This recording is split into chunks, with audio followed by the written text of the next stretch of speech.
Thank you. My name's John Robson. I'm standing for Mayor, and I'm also standing for the Bethlehem ward. One of the sort of foundational arguments that the people Garth talked about, that small elite who've been effectively controlling our city for a long time, is that rates were kept low by previous councils. Now, Tauranga's residential rates are amongst the highest in the country. So that clearly cannot be true. It cannot be true that councillors kept the residential rates down if those residential rates are amongst the highest in the country. That's an interesting place to start talking about numbers. Now, some of you have seen some of this presentation before, but there are some new slides, and I hope you find them entertaining. My name's John Robson. I'm a 3-time councillor. Each time I was on council, the mayors that I worked with, 3 of them, Stuart Crosby, Gregory Brownless, hi Greg, and Denby Powell, who's not here for all sorts of reasons, I imagine. Each time with those 3 mayors, my peers put me in the financial role. So I chaired Finance and Risk, Finance Audit and Risk. I was the senior position in Strategy, Finance and Risk Committee. Prior to being on council, I was retired. Prior to being retired, I was a management consultant. And management consultants have 2 necessary skill sets. One is about relationships, because you're not in a corporate situation. You have no line authority. The only way you get to be effective is by building relationships and bringing reason to situations. That's what you're brought in for. This gentleman is one of your commissioners. This is a gentleman called Bill Wasley. Now, Bill Wasley was in the Bay of Plenty Business News this week, an article. Normally you'd expect to see Anne Tolley there, but she's probably in the UK working on her cottage in Sussex. And of course, if you paid an enormous sum of money for 3 years, you can probably afford to treat yourself to a cottage in Sussex, if you're so inclined. Bill Wasley, in this article, talked about the Commission having a fair measure of success. Fair measure of success were his words in regard to the brief they had here at Tauranga City. Part of the brief was to restore trust and confidence. That was a very explicit part of the brief given to the Commission. What you see here is the net scores for the Commission over the last 3 years, and prior to that, Denby Powell, and prior to that, Mayor Gregory Brownless, who actually had a positive net score in terms of image and reputation. For some reason, Bill Wasley seems to think that what you see on that chart is a fair measure of success. Right? Bill's idea of a fair measure of success is very different to mine. Another thing Bill says in the article is part of their brief was to make decisions on behalf of the community.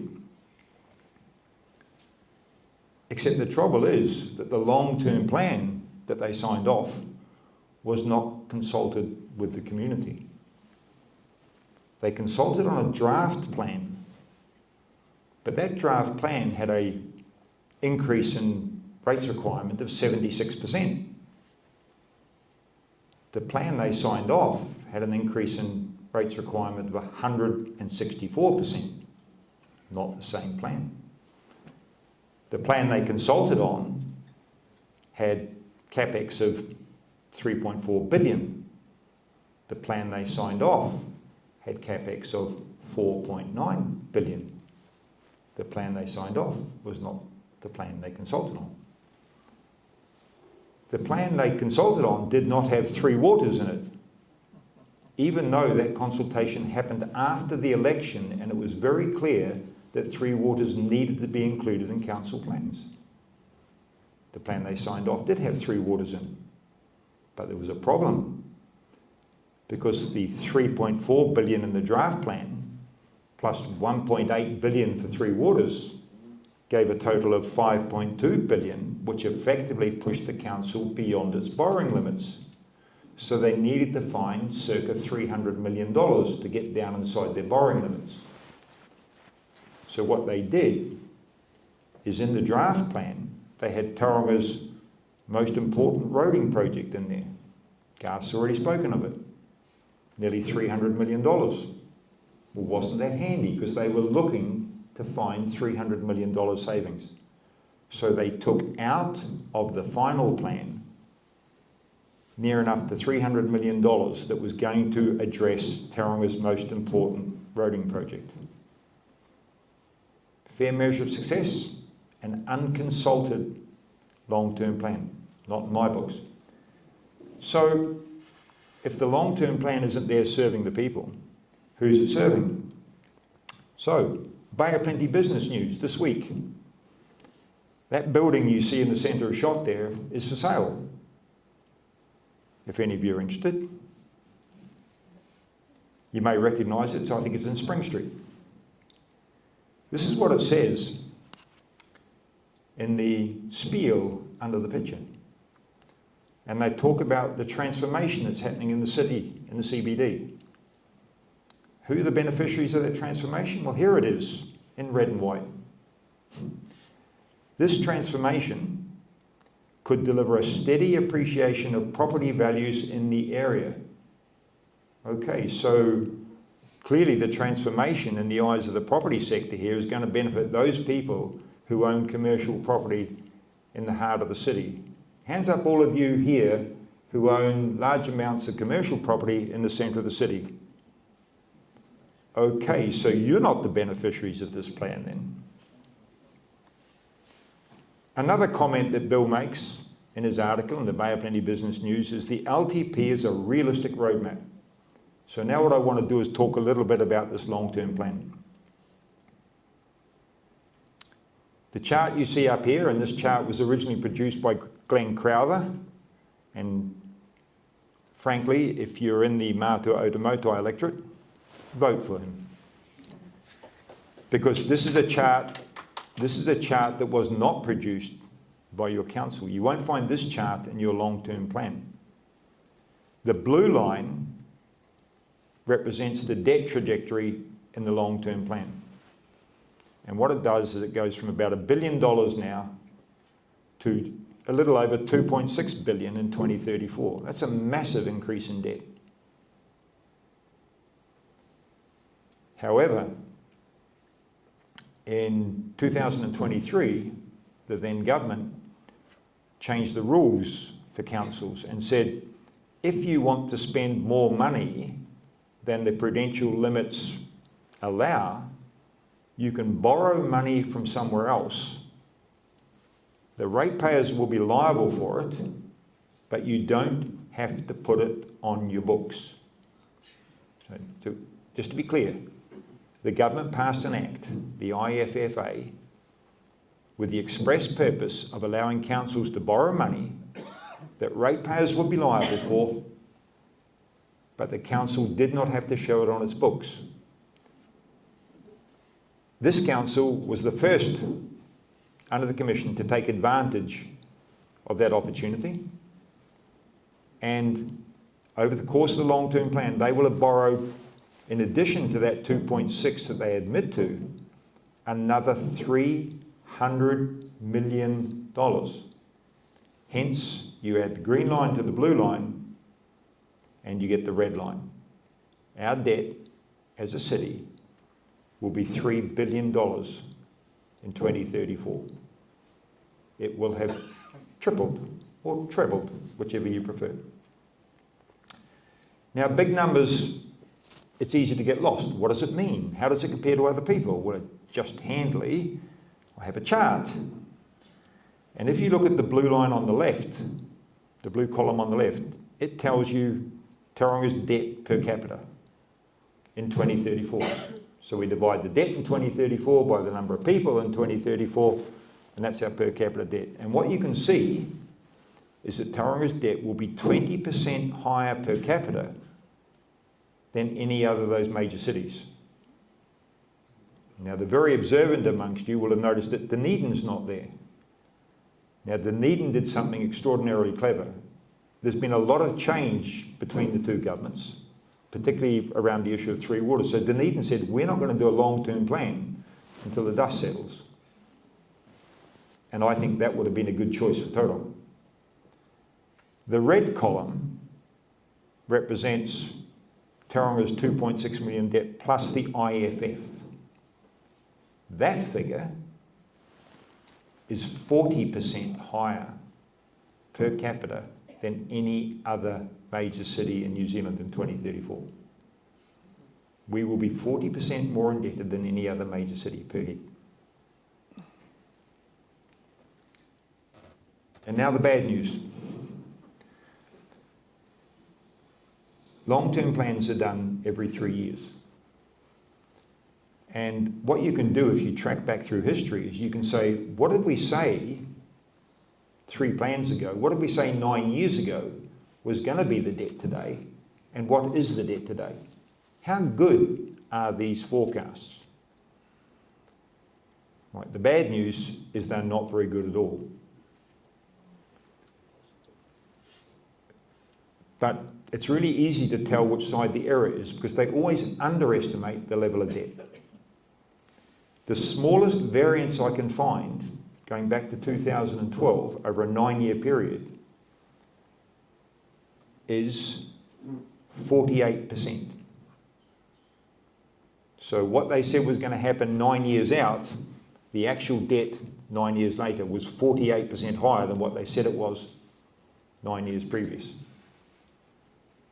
So based on history, the numbers are going to be worse than that 3 billion.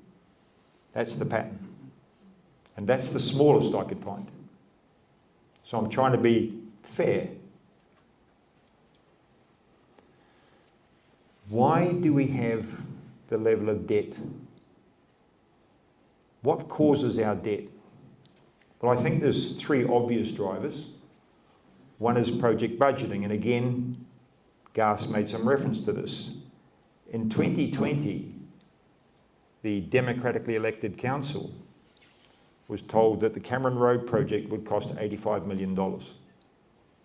In 2024, the numbers are 1/3 of $1 billion, 330 million.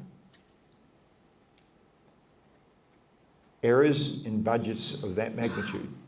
And you know, that's a big number and a big project. But even small projects like the skate park went way over budget. That's one reason our debt's as high as it is. Another reason our debt's high and increasing is issues with operational management. So typically, a council is expected to bring in enough operating revenue to pay for operating expense. So the rates cover the staff and the interest and depreciation. What you shouldn't do is have a deficit budget. You know, your income should meet your outgoings, so you don't have to put things on the credit card. Council have a habit of doing deficit budgets. And this last year, just finished June 30, we don't know what the final figures are, but they budgeted to have a deficit of $50 million, which of course will go on your debt. Now that's bad enough, but as they were progressing through the year, they realised that they weren't going to have a $50 million deficit.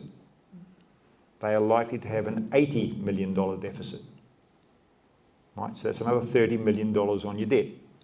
So they don't do project budgeting very well.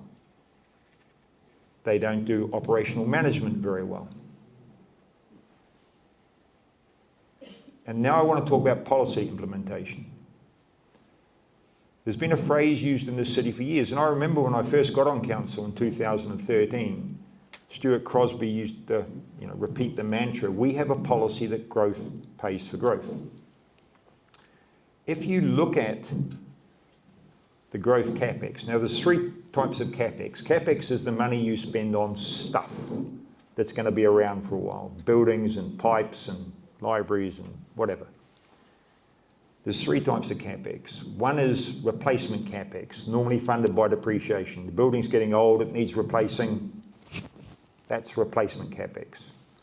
The second type of CapEx is level of service CapEx. and it's something that improves the quality of life, the services offered to the current population. Yeah. The third type of CapEx is growth CapEx, and that's the CapEx you need because more people are coming here. Because developers are doing developments, they need pipes, they need roads. In the 6 years from 2018 to 2023, this council spent $500 million, $500 million on growth CapEx. And it got back in terms of development contributions and financial contributions from the development community, 200 million. Spent 5, got 2. Now, there's a shortfall of $300 million. Now, some of that they get from Waka Kotahi, who make a contribution to roads. But invariably, some of that shortfall winds up going on the backs of the current ratepayers. Right. So if you have a policy and you don't implement it, you will wind up with further burden.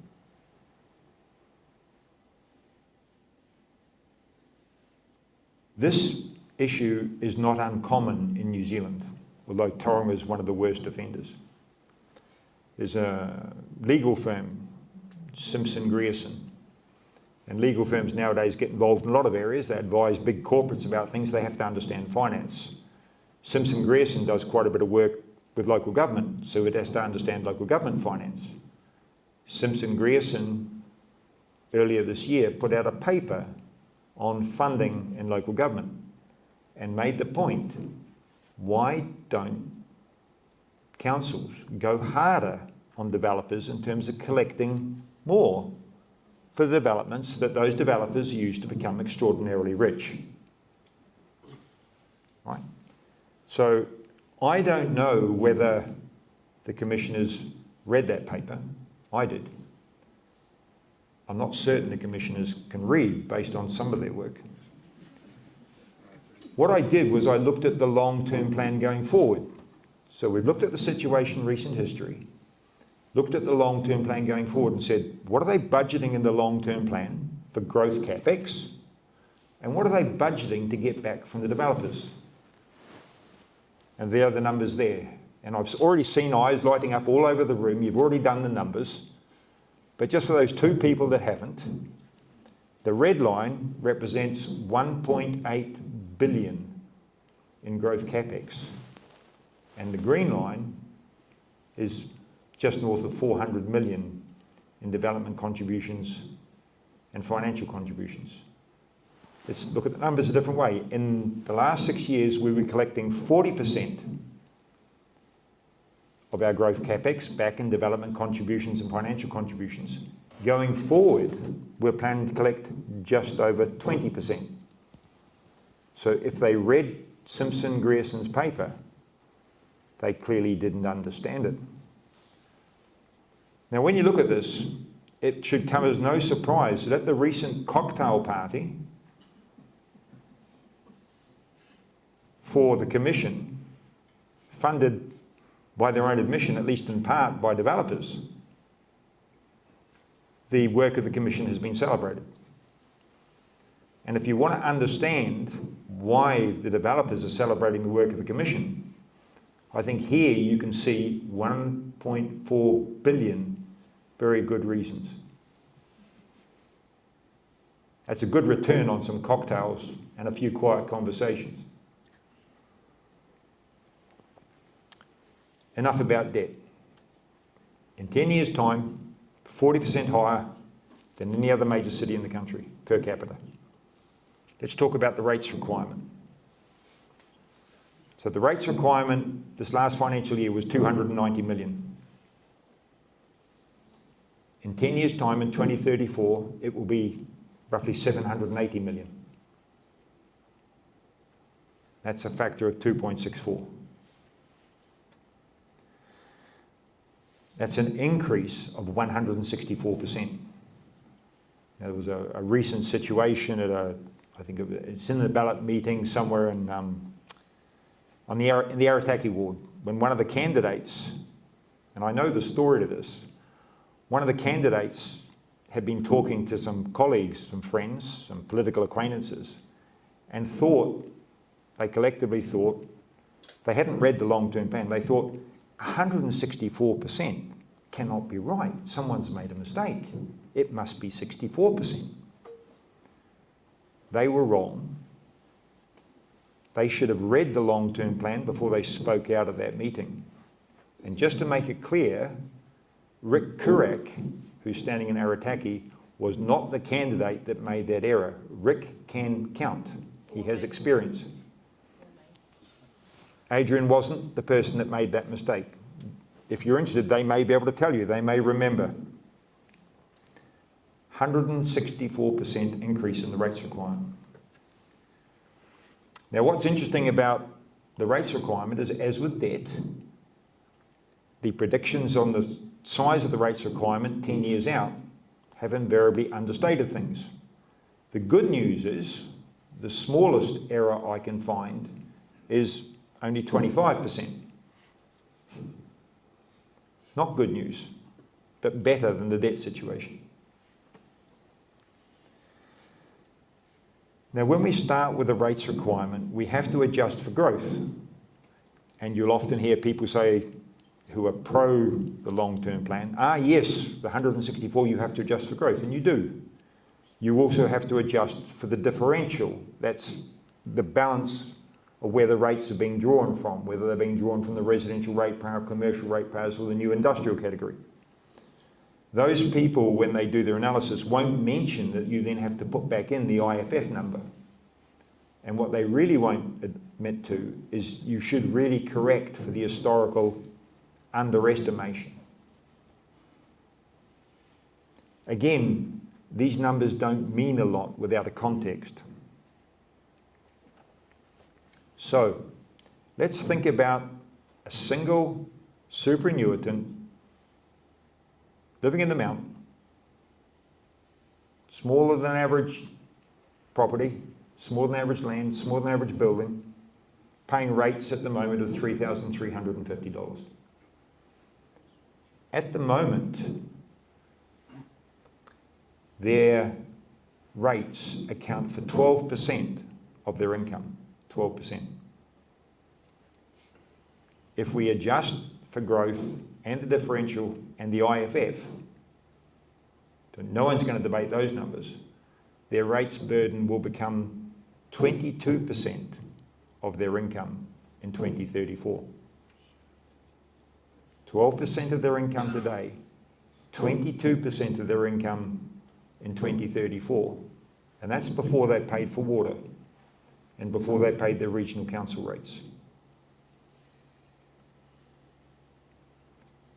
My view is that people are going to be rated out of their homes.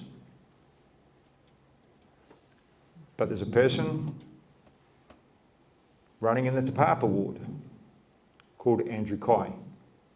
He's also running for the mayoralty. And he is adamant that the numbers I'm quoting, based on the long-term plan, are fear-mongering. And he has made a statement that people are not going to be rated out of their homes. And just today, in front of an audience of Aquinas College students, he said that the reason he knows that is because that the council staff are clever and understand what they're doing, and that would never happen. Well, I've got news for Andrew, and it's all bad. Radio New Zealand today has an article. You can go and look it up. And the headline on that article, on the website, is "Homeowners may be forced to sell if rates rise." And that quote is taken from a report from council staff to New Plymouth District Council. The rates rises they're talking about are the rates rises in their LTP. The rates rises they're talking about across the LTP are lower, significantly lower, than the rates rises here in Tauranga. Andrew Kai is not an analyst, he's a physiotherapist. And I'm sure if I had something wrong with my back, I'd be comfortable going to Andrew Kai.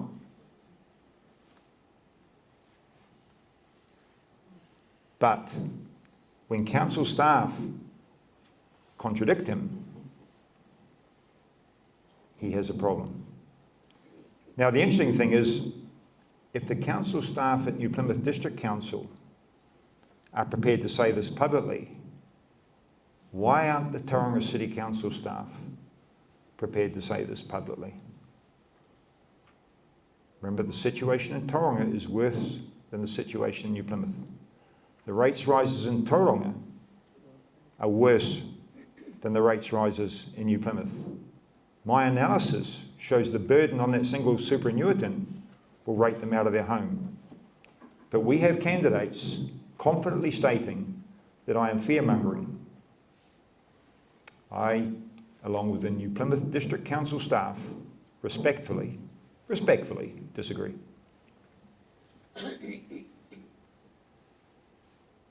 The reaction of another candidate, this is a person standing in, I think, Matua Otamotai, possibly, and also standing for mayor.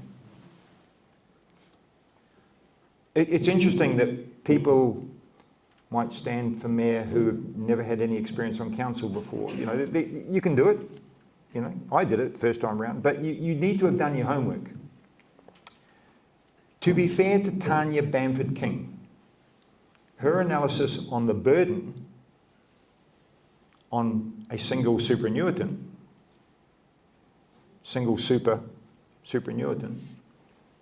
was very similar to mine.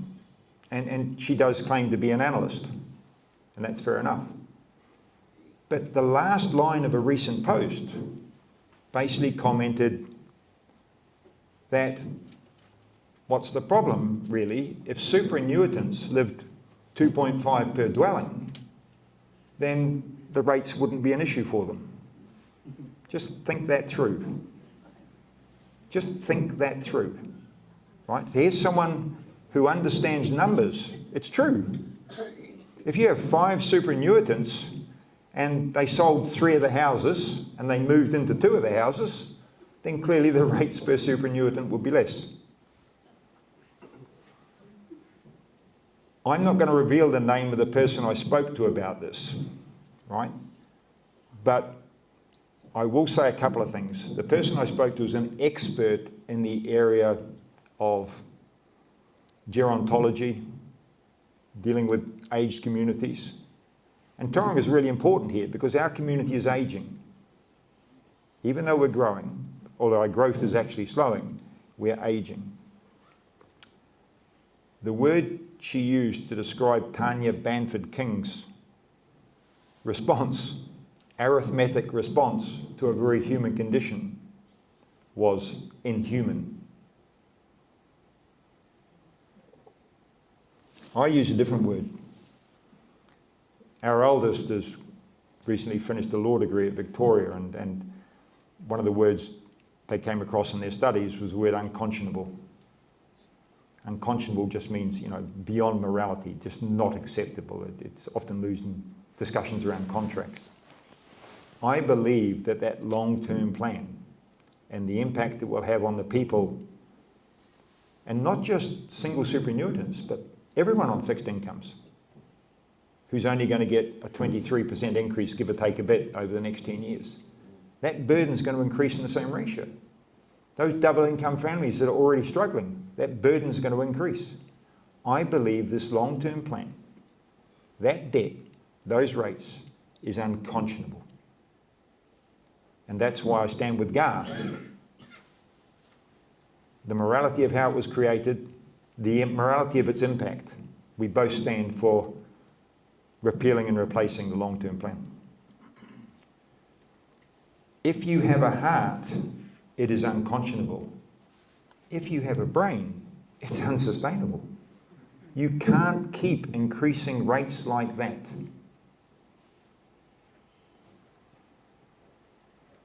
What we need is a new plan.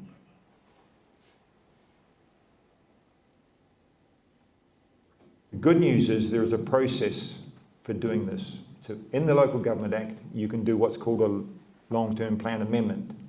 And actually the Commission did this in 2022. They came in, they introduced a long-term plan, a 21-31 long-term plan. They've been around long enough to do 2 of them.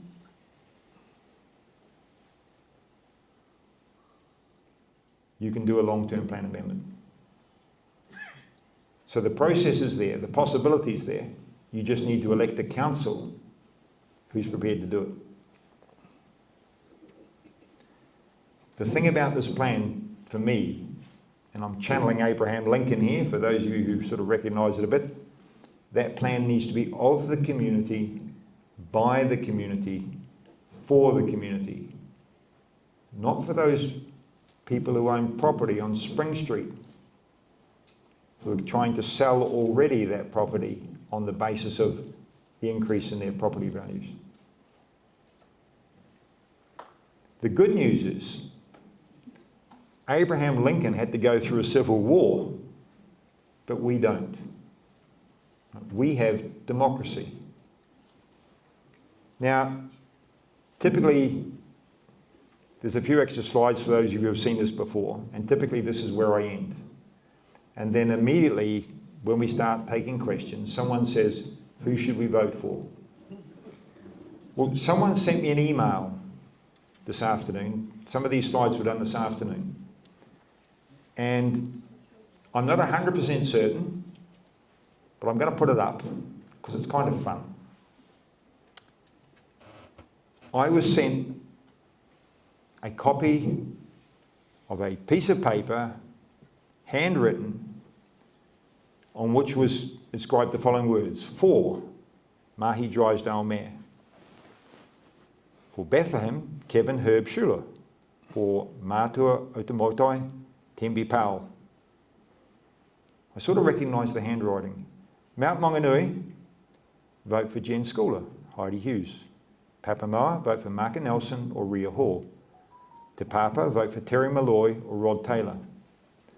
Arataki, vote for Kim Renshaw or Adrian Pearce. I see Adrian's here. I made the list. You may want to comment. For Tauriko, vote for Larry Baldock. And in Welcome Bay, vote for Hotapu Baker and Cameron Templer. Now, on that handwritten note, which I've been given to understand was written by Tembi Powell, and perhaps forgotten from Matua last night, there was also a list of names he was against. Now, to protect the innocent, I've hidden some of those names. But there's one name at the top of his list, and I'm proud to be there. Proud to be there. Thank you very much.